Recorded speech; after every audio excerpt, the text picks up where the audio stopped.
오늘 하나님께서 우리에게 주시는 말씀은 요한복음 13장 34절에서 35절 말씀입니다. 요한복음 13장 34절에서 35절 말씀입니다. 새 계명을 너희에게 주노니 서로 사랑하라. 내가 너희를 사랑한 것 같이 너희도 서로 사랑하라. 너희가 서로 사랑하면 이로써 모든 사람이 너희가 내 제자인 줄 알리라.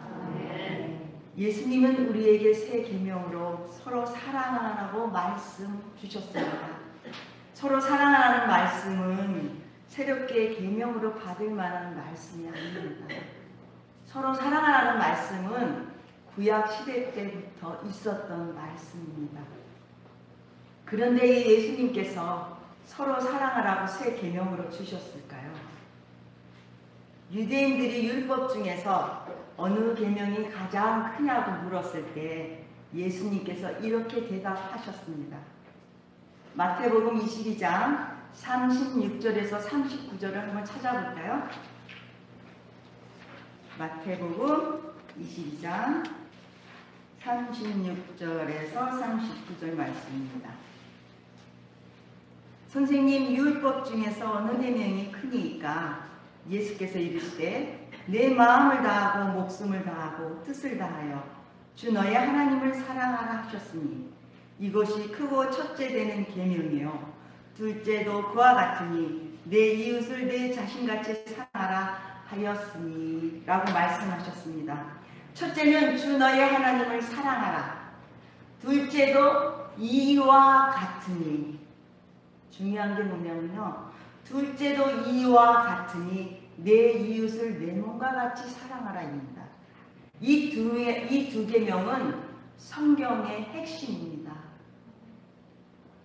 그래서 둘째 계명인 이웃 사랑을 범하면서 첫째 계명인 하나님 사랑을 지킬 수가 없습니다. 첫째 계명인 하나님 사랑을 범하면서 둘째 계명인 이웃 사랑을 지킬 수가 없습니다. 하나님께서 우리의 마음 가운데 바른 자리를 차지하고 계실 때에 우리 이웃에게도 바른 자리를 줄 수 있을 것입니다.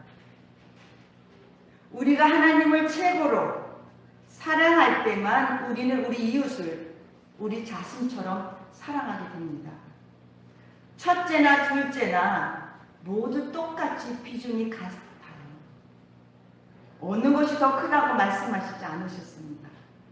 순서만 앞에 두고 뒤에 둔 것뿐이지 똑같다는 것입니다. 그런데 예수님은 이렇게 유대인들에게 말씀하시고는 또다시 새 계명인 서로 사랑하라는 계명을 주셨을까요? 우리는 성경에서 늘 보고 아는 사마리아가 강도당한 자의 이야기를 잘 알고 있습니다. 목사님들이 늘 설교하셨고 교회를 다녔던 교인들이라면 그 내용은 우리가 너무 잘 알고 있습니다. 그 이야기를 보면 강도 당한 자를 보고 레인과 제사장은 그냥 지나칩니다. 레인과 제사장은 율법에 정통하여 율법을 가르치는 자리에 있는 자들이고 율법을 행하며 공을 보이는 자들입니다. 왜 그들은 그냥 모른 척 지나갔을까요? 하나님을 사랑하고 하나님을 믿는 사람들이라면 당연히 강도 당한 자를 돌봐주는 것을 율법에 명시되어 있는데도 불구하고 말입니다. 하나님의 율법을 최고로 여기면서 목숨같이 여기는 자들이 그냥 모른 척 지나갔습니다. 재밌는 게 율법을 보면 유대인들은 어떤 사건이나 일들이 생기면 두세 사람의 증인이 반드시 필요합니다.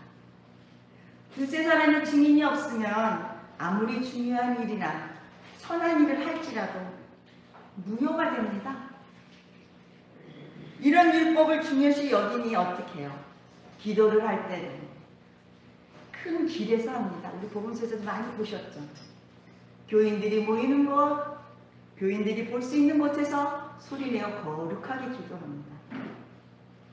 금식을 하면 어떻게 할까요? 모든 사람들이 알아볼 수 있도록 표를 내서 합니다. 그런데 강도를 당한 그곳에는 증인이 없어요. 보는 사람이 없습니다. 증인이 없으니 남에게 보여주는 자랑거리가 없고 남이 알아주지 않으니까 율법이 상관없어졌어요. 보는 사람이 있다면 강도 당한 자를 도와주었을 것인데 아무도 보는 사람이 없으니까 그냥 지나갑니다. 하나님을 최고로 사랑한다면 그냥 지나칠 수 있을까요? 그러지 못하는데 말입니다. 유대인의 신앙은 중심을 보시는 하나님께 보이는 신앙이 아니라 사람에게 자랑하고픈 가식적인 신앙이 된 것입니다. 아무도 보는 사람이 없으니 율법을 어깁니다. 아무도 보는 사람이 없으니 남의 것을 탐냅니다. 아무도 보는 사람이 없으면 굳이 세상 사람들 사는 모습과 구별할 필요가 없습니다. 교회를 다녀도 보는 사람이 없으면 아무렇지도 않게 하나님의 계명을 어깁니다.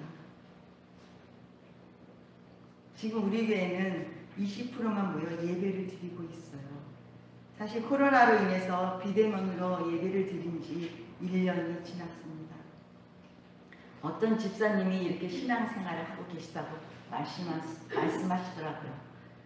교회 안에 모여서 예배를 드리지 못하게 되니까 주일이면 옷을 정장을 갈아입고 다시 그 평상시와 다름없이 차를 몰고 교회 마당에 와서 교회 마당에서 차 안에서 동영상으로 예배를 드리고 끝난 후에 계좌번호로 헌금을 하고 지불을 간다고 합니다. 여러분들 이런 모습을 보니까 어떤 생각이 드시나요? 물론 집에서 예배를 드리면 코로나로 인해서 비대면으로 예배를 드리니까 조금 영과 진리로 예배를 드림이 부족하다라고 생각해서 오실 수는 있어요. 그런데 우리가 찬양은 아까 조금 전에도 했지만 구주의 숨 오신 곳이 그 어디나 하늘나라. 우리 하나님께서는 우리가 영과 진리로 예배를 드리는 그곳에서 우리가 하나님과 함께 예배를 드리는 그곳이 되는데 굳이 교회에 나와서 그렇게 예배를 드리는 거 굉장한 교회 사랑이 되겠죠. 그런데 우리가 또 한 모습을 보면 우리가 어느새 교회라는 건물에만 가야 하나님이 계시고 예배를 드릴 수 있다는 율법적인 형식과 절차인 외형적 모습에 매여 있구나 라는 생각은 들지 않나요? 유대인들이 예루살렘 성전을 목숨같이 여기면서 그곳에만 하나님이 계시다고 여기는 것과 다를 게 있나요? 우리의 모습이.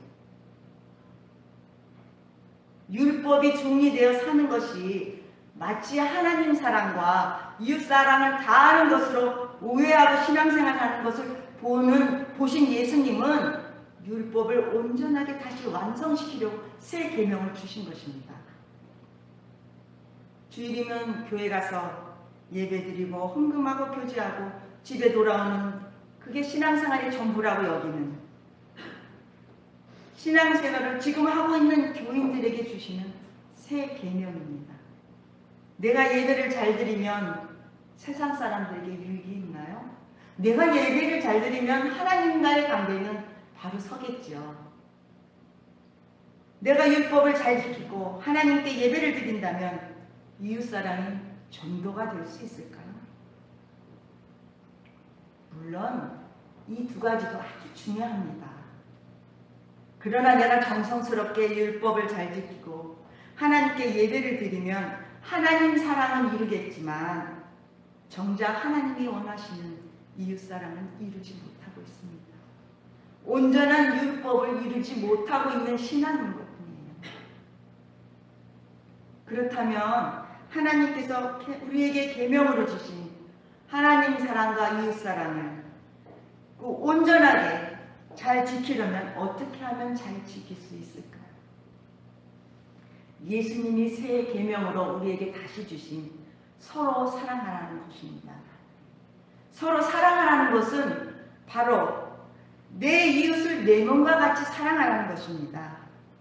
내 이웃을 내 몸과 같이 사랑하라는 것은 작은 소자가 목이 마르다 하면 물을 주는 것이에요. 물은 곧 생명입니다. 물이 없으면 사람은 죽고 말아요. 내 이웃을 사랑한다는 것은 바로 생명을 주는 사랑을 하라는 것입니다. 서로 사랑하면 부모, 형제 간 원수진 일이 있을까요? 자, 예를 한번 들어볼게요. 우리 김홍남 권사님이 저번에도 말씀하셨는데 제사를 파이셨다고 하시더라고요. 너무너무 지혜롭게 하셨어요. 자, 우리가 주로 교인들하고 믿지 않는 형제들하고 왜 다투고 등을 돌릴까요? 믿지 않는 형제들은 제사를 지냅니다. 근데 우리는 제사 지내는 자리에 갖지 않아요. 왜? 조상신에게 예배를 드리니까 하나님을 믿는 우리하고는 맞지 않다고 생각하죠. 그럼 우리 형제들은 언제 전도하고 언제 생명을 살릴까요? 내버려 둘까요? 마귀의 자녀로 사도록? 아니죠. 제사를 지내십시오. 우리 알잖아요. 성경적으로 그것이 귀신이 와서 먹는 거 아니라는 거. 우리와 부자와 거지 나사로라는 성경 말씀 잘 알죠. 자, 부자가 죽어서 지옥에 갔습니다. 거지 나사로는 아브라함 품에 있었어요. 그 목이 마르니까 물을 달래니까 어떻게 해? 얘가 갈 수 없다. 여기서 거기 갈 수 없다. 너 거기서도 여기 올 수 없다. 그러니까 어떻게 해요? 부자가 우리 형제들에게 여기 오지 말게 해달라고 보내라 그러죠. 그런데 어떻게 해요? 이미 보냈다. 목사를 통해서, 사람들을 통해서. 절대 죽은 자는 갈 수가 없는 곳이 바로 그 자리예요. 우리가 제사를 지내면 조상신이 와서 드시나요? 아니요. 그냥 형식과 절차일 뿐이에요. 그 음식은 누가 먹어요? 우리가 먹어요. 우리는, 하나님을 믿는 사람들은 그 사실을 다 알고 있지만 하나님을 믿지 않는 사람들은 그 사실을 몰라요. 우리는 정성스럽게 음식을 차릴 수 있어요. 왜 차려요? 조상신을 써? 아니에요. 사랑하는 내 형제 자매를 위해서. 그들이 먹을 것이니까. 그들이 와서 그들이 알든 모르든 우리는 정성스럽게 그들을 섬기는 거예요. 근데 그들이 어떻게 생각해요? 우리 형님이, 우리 동생이 하나님을 믿는데 제사를 지내네? 그리고 가장 좋은 곳으로, 가장 맛있게 정성을 다해서. 그러면 한 해, 두 해 지나면서 어떻게 돼요? 형님이 모시는 하나님은 어떤 분이야? 다른 사람들은 제사를 지낸다면 등을 지고 원수가 되는데 형님은 달라. 어떻게 될까요? 시간이 흐르면 그 형제 자매도 여러분들 다 전도할 수 있어요. 생명 살릴 수 있다는 거예요. 우리는 먼저 깨진 사람들이에요. 하나님 믿는 사람들은. 우리 김홍란 권사님이 그러셨다고 하더라고요. 제사 지내면 너희들 다 먹지 않냐? 우리가 먹지 귀신이 먹냐? 너희들 그러지 말고 예배, 제사 지내는 때 그 돈 갖거나 와서 밥 한 끼 맛있게 사줘라. 이 자리에서 효도해라. 그래서 제사가 폐해졌대요. 얼마나 지혜로우신지 모르세요. 그래서 우리가 서로 사랑하면 살인할 수 없습니다. 서로 사랑하면 거짓말하지 않아요. 서로 사랑하면 자신의 유익을 위해서 거짓 증언하지 않아요. 우리가 율법을 저절로 지키려고 그냥 우리가 지키려고 애쓸 필요가 없어요. 저절로 율법이 지켜지는 거예요. 그래서 율법의 완성은 사랑입니다. 또한 서로 사랑하면 어떻게 해요? 섬김을 받는 자리에서 섬김만 받는 게 아니라 서로가 서로를 섬기는 그런 자들이 되는 역사가 일어납니다. 바로 그런 곳이 하나님 나라가 되는 곳이에요. 하나님이 가장 기뻐하시는 이 제사가 어떤 제사일까요? 한상 그득하게 형식과 절차에 맞춰서 거창하게 차려진 그런 제사를 기뻐하실까요? 아니 모두가 부러워할 만한 헌금을 잔뜩 드린 그 제사를 좋아하실까요? 모두가 부러워할 만한 그런 제사, 한상 그득하게 잘 차려진 형식과 절차에 맞춘 제사도 중요하죠. 교회가 필요로 하는 많은 헌금도 중요합니다. 그러나 하나님께서 가장 기뻐하시고 흡족하시며 받으시는 제사는 바로 잃어버린 하나님의 어린 양을 되찾아 하나님께 바치는 제사를 하나님께서는 가장 좋아하시고 흡족해 하십니다. 바로 죽었다가 다시 살린 하나님의 어린 양을 가져다 바칠 때 하나님은 우리를 기억하시고 우리를 칭찬하십니다. 바로 전도하여 하나님 나라인 교회로 들어오게 할 때 하나님은 기뻐하신다는 거예요. 서로 사랑하면 내 이웃을 내 몸과 같이 사랑하게 됩니다.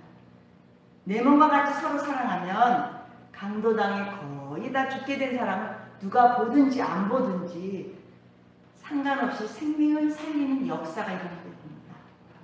내 몸과 같이 서로 사랑하는 그곳에서 생명이 싹트고 하나님 나라가 하늘에서와 같이 이 땅에서도 이루어지는 역사가 되기에 이웃사랑을 통해서 하나님의 사랑이 완성됩니다. 그래서 서로 사랑하라고 새 계명을 주신 것이 하나님 사랑만인 교회 생활로 문제가 없다는 잘못된 오해를 다시 가르쳐 주시기 위해서 새 계명을 예수님께서 우리에게 주신 것입니다. 전도서 1장 9절에서 11절을 읽어봅시다. 우리 전도서 1장 보실까요?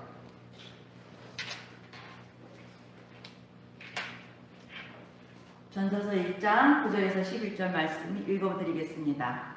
이미 있던 것이 후에 다시 있겠고 이미 한 일을 후에 다시 할지라 해 아래에는 새 것이 없나니 무엇을 가리켜 이르기를 보라 이것이 새 것이라 할 것이 있으랴 우리가 있기 오래 전 세대들에도 이미 있었느니라.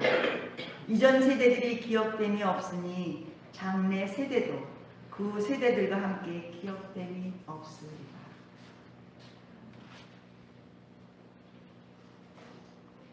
예수님이 주신 새 계명은 이미 창세기 때 사람을 창조하신 후부터 있었던 것입니다. 하나님께서 사람을 창조하신 후에 사람들에게 서로 사랑하라고 말씀하시고 가르치셨는데 가인이 어떻게 했나요? 바벨탑은 어떻게 세워졌나요? 사람들이 잃어버리고 서로 사랑하지 못하고 뺏고 살인하고 싸우며 사람들이 살아가니 하나님께서는 이제 모세에게 주실 때는 아예 율법으로 못 박으셨습니다. 모세에게 준 율법에 내 이웃을 사랑하라고 주셨습니다. 그 율법은 반드시 하나님을 믿는 우리 모두가 지켜야 할 하나님의 명령입니다. 그런데도 불구하고 사람들은 또다시 잊어버리고 사람들이 만든 예배와 형식만을 잘 지키고 행하면 된다고 교회 마당만 밟고 다니며 우회했기에 예수님이 다시 주신 것입니다. 예수님이 다시 주신 것은 온전하게 다시 깨닫고 기억하도록 주신 말씀입니다. 말씀의 본질인 하나님 사랑은 동시에 이웃을 사랑하라는 행함인데 그것을 잊어버리고 오직 예배의 형식과 절차만 중요해진 우리에게 다시 깨우치도록 주신 예수님의 새 계명입니다. 예수님의 새 계명은 서로 사랑하는 말씀을 우리는 우리의 삶의 자리에서 기억하며 지켜 행해야 합니다. 우리가 잊지 않고 지켜 행하면 우리의 장래 세대도 기억하여 지켜 행하며 살겠지만 지금 우리 역시 다시 기억하지 못하면 장래 세대도 기억하지 못하게 살게 됩니다. 장래 세대가 잘 기억하도록 우리는 서로 사랑을 행하고 살아가는 하나님을 사랑하는 그리스도인의 본을 보여야 합니다.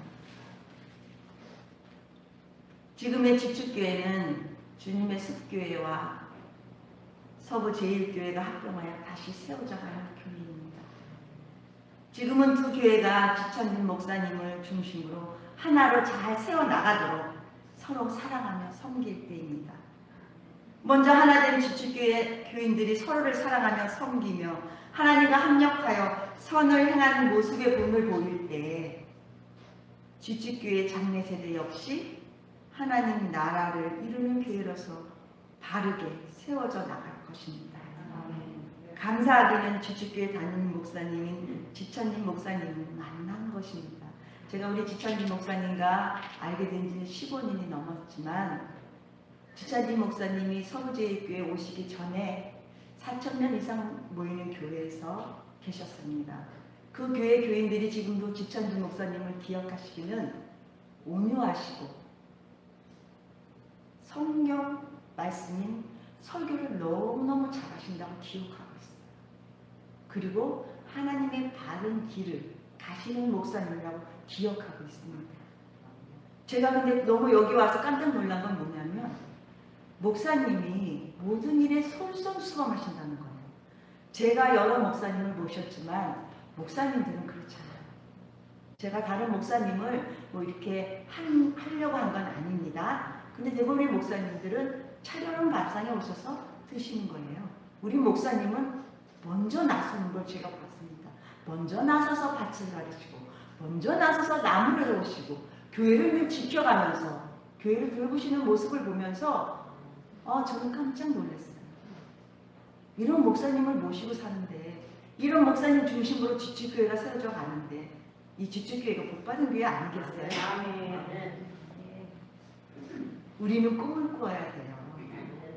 지축교회가 목사님과 저와 여러분을 통해서 하나님의 나라에 크게 쓰임받고 확장되는 꿈을 꾸시기를 바랍니다. 나아가서 우리 모두는 하나님의 백성들로 이 땅에서 하나님 나라를 살아가면서 자신이 속한 가족이나 사업체나 직장 안에서 서로 사랑하며 섬기며 죽어있는 자들에게 생명을 불어넣어 살리시는 꿈을 꾸시기를 바랍니다.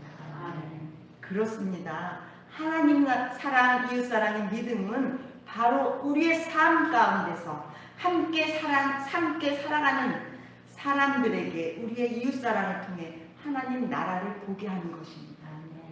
누가 보든지 안 보든지 사마리아인이 강도당한 자를 자신의 것으로 경비를 들여 생명을 살린 것처럼 우리가 가진 모든 것으로 사망 가운데 있는 자들을 생명으로 이끌어야 합니다.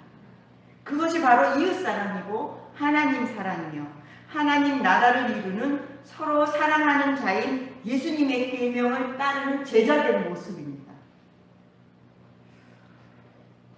사랑하는 우리 지축교회 교인 여러분들, 예수님의 제자된 모습으로 우리가 이웃사랑으로 서로 사랑하며 살아갈 때 지축교회는 장래 세대가 기억하고 또한 하나님 사랑, 이웃사랑을 완성시키는 통로가 되는 그런 꿈을 이루어나가는 또 이루게 되는 그런 교회가 반드시 될 것입니다. 기도하겠습니다. 사랑의 하나님 감사합니다.